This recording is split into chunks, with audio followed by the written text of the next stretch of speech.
ਅਗਲੀ ਖਬਰ ਦੇ ਵੱਲ ਵਧੀਏ ਮਿੰਟੂ ਜੀ। ਤੇ ਪੰਜਾਬ ਸਰਕਾਰ ਦੇ ਹੱਥ ਖੜੇ ਹੋ ਗਿਆ, ਕਹਿੰਦੇ ਫਿਲਹਾਲ ਨਹੀਂ ਦੇ ਸਕਦੇ ਅਸੀਂ ਘਰ ਘਰ ਆਟਾ। ਦੇਖੋ, ਘਰ ਘਰ ਆਟਾ ਕਿਸੇ ਨੇ ਮੰਗਿਆ ਹੀ ਨਹੀਂ ਸੀਗਾ। ਘਰ ਘਰ ਆਟਾ ਕੌਣ ਕਹਿੰਦਾ ਸੀਗਾ ਕਿ ਸਾਨੂੰ ਦੇ ਕੇ ਜਾਓ। ਉਹ ਤਾਂ ਵੈਸੇ ਅੱਜ ਕੱਲ BMW ਰੱਖੀਆਂ ਅਗਲਿਆਂ ਨੇ, ਉੱਥੋਂ ਹੀ ਲੈ ਆਉਂਦੇ ਨੇ ਦਾਣੇ ਚੱਕ ਕੇ, ਕੋਈ ਚੱਕਰ ਨਹੀਂ ਹੈਗਾ। ਤਾਂ ਹੁਣ ਇਹ ਜਦੋਂ ਮਾਮਲਾ ਜਿਹੜਾ ਹਾਈ ਕੋਰਟ ਦੇ ਵਿੱਚ ਗਿਆ ਤੇ ਇਹਨਾਂ ਨੇ ਜਾ ਕੇ ਉੱਥੇ ਐਫੀਡੈਵਿਟ ਫਾਈਲ ਕਰ ਦਿੱਤਾ, ਹਲਫਨਾਮਾ ਦੇ ਦਿੱਤਾ ਹੈ ਕਿ ਬਹਰਹਾਲ ਅਸੀਂ ਇਹ ਸਕੀਮ ਵਾਪਸ ਲੈ ਰਹੇ ਹਾਂ। ਜਿਹੜੀ ਪੁਰਾਣੀ ਸਕੀਮ ਆ ਉਹ ਤਰ੍ਹਾਂ ਦੀ ਉਤਰਾਂ ਹੀ ਚੱਲਦੀ ਰਹੇਗੀ। ਤਾਂ ਨਾਲ ਇਹ ਕਿਹਾ ਗਿਆ ਕਿ ਆਉਣ ਵਾਲੇ ਸਮੇਂ ਦੇ ਵਿੱਚ ਜੇ ਸਕੀਮ ਲਿਆਂਦੀ ਗਈ ਤਾਂ ਫਿਰ ਸੋਧਾਂ ਦੇ ਨਾਲ ਲਿਆਂਦੀ ਜਾਏਗੀ, ਮਤਲਬ ਕਿ ਅਸੀਂ ਨਵੇਂ ਸਿਰੇ ਤੋਂ ਸਕੀਮ ਲੈ ਕੇ ਆਵਾਂਗੇ। ਤਾਂ ਗੱਲ ਕੀ ਹੈ ਕਿ ਦੇਖੋ, ਇਹ ਜਿਹੜਾ ਝਟਕਾ ਖਾਦਾ ਇਹਨਾਂ ਨੇ, ਇਹ ਪਹਿਲਾਂ ਦਿੱਲੀ ਦੇ ਵਿੱਚ ਵੀ ਲੱਗਾ ਝਟਕਾ ਇਹਨਾਂ ਨੂੰ, ਕਿਉਂਕਿ ਜੀ ਮਸਲਾ ਇਹ ਹੈ ਨਾ ਕਿ ਇਹ ਕੇਂਦਰ ਦੀ ਸਕੀਮ ਆ, ਬਹੁਤ ਹੱਦ ਤੱਕ ਕੇਂਦਰ ਦੀ ਸਕੀਮ ਆ। ਕੇਂਦਰ ਦੀ ਸਕੀਮ ਦੇ ਉੱਤੇ ਤੁਸੀਂ ਆਪਣੀ ਹੁਣ ਆਪਦੀ ਰਾਜਨੀਤੀ ਚਮਕਾਓ ਤਾਂ ਗੱਲ ਨਹੀਂ ਬਣਦੀ ਨਾ।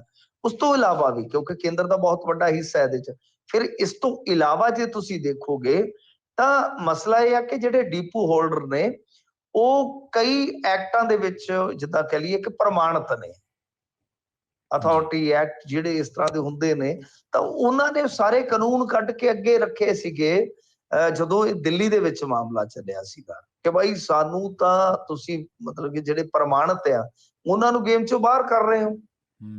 ਤਾਂ ਜਦੋਂ ਉੱਥੇ ਫੈਸਲਾ ਪਲਟ ਗਿਆ ਸੀਗਾ ਤਾਂ ਇੱਥੇ ਵੀ ਇਹਨਾਂ ਨੂੰ ਪਤਾ ਸੀਗਾ ਕਿ ਸਾਡੀ ਵਾਟ ਲੱਗ ਜਾਣੀ ਹੈ, ਤਾਂ ਕਰਕੇ ਇਹਨਾਂ ਨੇ ਹਲਫਨਾਮਾ ਜਿਹੜਾ ਉਹ ਦੇ ਦਿੱਤਾ ਕਿ ਨਹੀਂ ਜੀ ਅਸੀਂ ਇਹ ਸਕੀਮ ਹੀ ਵਾਪਸ ਲੈ ਲੈਂਦੇ ਹਾਂ। ਹਾਲਾਂਕਿ ਹੁਣ ਕਟਾਰੂ ਚੱਕ ਜੀ ਕਹਿ ਰਹੇ ਸਨ, ਜਿਹੜੇ ਮੰਤਰੀ ਨੇ ਖੁਰਾਕ ਅਤੇ ਸਿਵਲ ਸਪਲਾਈ ਦੇ ਜਿਹੜੇ ਹੈਗੇ ਨੇ ਮੰਤਰੀ ਜਿਨ੍ਹਾਂ ਦੇ ਕੋਲ ਚਾਰਜ ਆ, ਲਾਲ ਚੰਦ ਕਟਾਰੂ ਚੱਕ, ਉਹ ਕਹਿ ਰਹੇ ਸੀਗੇ ਕਿ ਦੇਖੋ ਅਸੀਂ ਬੜੇ ਸਾਇੰਟਿਫਿਕ ਤਰੀਕੇ ਦੇ ਨਾਲ ਇਹ ਸਾਰੀ ਪਾਲਿਸੀ ਬਣਾਈ ਸੀਗੀ, ਕਿਉਂਕਿ ਗਰੀਬਾਂ ਦਾ ਸਵੈਮਾਨ ਜਿਹੜਾ ਪ੍ਰਭਾਵਿਤ ਹੁੰਦਾ ਜਦੋਂ ਲਾਈਨਾਂ 'ਚ ਲੱਗਦੇ ਨੇ, ਤੇ ਬੰਦਾ ਪੁੱਛੇ ਜਦੋਂ ਉਹਨਾਂ ਦੇ ਘਰ ਦੇ ਅੱਗੇ ਜਾਏਗਾ ਸਾਰਾ ਤੁਹਾਡਾ ਕਾਫਲਾ, ਤੇ ਉਦੋਂ ਨਹੀਂ ਸਵੈਮਾਨ ਨੂੰ ਕੋਈ ਝਟਕਾ ਲੱਗੇਗਾ।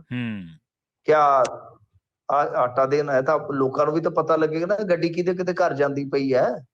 ਫਿਰ ਕਹਿੰਦੇ ਜੀ ਨਹੀਂ ਅਸੀਂ ਸਮਾਂ ਬਚਾ ਰਹੇ ਹਾਂ ਜੀ, ਬੱਚਿਆਂ ਨੂੰ ਜਾਣਾ ਪੈਂਦਾ ਐਸਾ ਹੈ ਵੈਸਾ। ਖੈਰ ਚਲੋ ਉਹਨਾਂ ਦੇ ਆਪਣੇ ਤਰਕ ਨੇ, ਪਰ ਮੇਨ ਜਿਹੜੀ ਗੱਲ ਆ ਦੇਖੋ ਆਮ ਬੰਦੇ ਵਾਸਤੇ ਇਹਨਾਂ ਚੀਜ਼ਾਂ ਨੂੰ ਸਮਝਣ ਲਈ ਥੋੜਾ ਕਹ ਲਓ ਕਿ ਟਾਈਮ ਘੱਟ ਹੁੰਦਾ ਹੈ, ਪਰ ਅਸਲ ਦੇ ਵਿੱਚ ਕਹਾਣੀ ਇਹੋ ਆ ਕਿ ਜਿਹੜੇ ਉਹ ਡੀਪੂ ਹੋਲਡਰ ਆ ਉਹ ਕਹਿੰਦੇ ਆ ਕਿ ਅਸੀਂ ਪ੍ਰਮਾਣਿਤ ਆ, ਸਰਕਾਰ ਵੱਲੋਂ ਅਸੀਂ ਪ੍ਰਮਾਣਿਤ ਆ, ਤਾਂ ਫਿਰ ਸਾਨੂੰ ਕਿਉਂ ਬਾਹਰ ਕੱਢਿਆ ਜਾ ਰਿਹਾ, ਕਿਉਂ ਬੇਰੁਜ਼ਗਾਰ ਕੀਤਾ ਜਾ ਰਿਹਾ?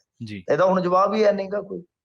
ਨਾਲੇ ਦੂਸਰੀ ਗੱਲ, ਜਿਵੇਂ ਮੈਂ ਕਿਹਾ ਕਿ ਕੇਂਦਰ ਦਾ ਬਹੁਤ ਵੱਡਾ ਹਿੱਸਾ ਹੁੰਦਾ ਇਸ ਸਾਰੀ ਸਕੀਮ ਦੇ ਵਿੱਚ, ਸੋ ਇਸ ਕਰਕੇ ਇੱਕ ਵਾਰੀ ਇਹਨਾਂ ਨੂੰ ਲੱਗਿਆ ਕਿ ਆਪਾਂ ਸਕੀਮ ਵਾਪਸ ਲੈ ਲਈਏ, ਫਿਰ ਦੇਖੀ ਜਾਊਗੀ। ਹੁਣ ਨੱਕ ਰੱਖਣ ਨੂੰ ਤੇ ਉਹ ਕਹਿੰਦਾ ਹੀ ਹੁੰਦਾ ਅਗਲਾ ਕਿ ਅਸੀਂ ਲਿਆਵਾਂਗੇ ਜੀ, ਲਿਆਵਾਂਗੇ, ਪਰ ਹਾਲ ਦੀ ਘੜੀ ਕਹਿ ਲਓ ਕਿ ਵੀ ਢੋਲ ਵਜਾਏ ਜਿਹੜੇ ਆ ਖੂਹ ਖਾਤੇ ਪੈ ਗਏ ਇੱਕ ਵਾਰੀ।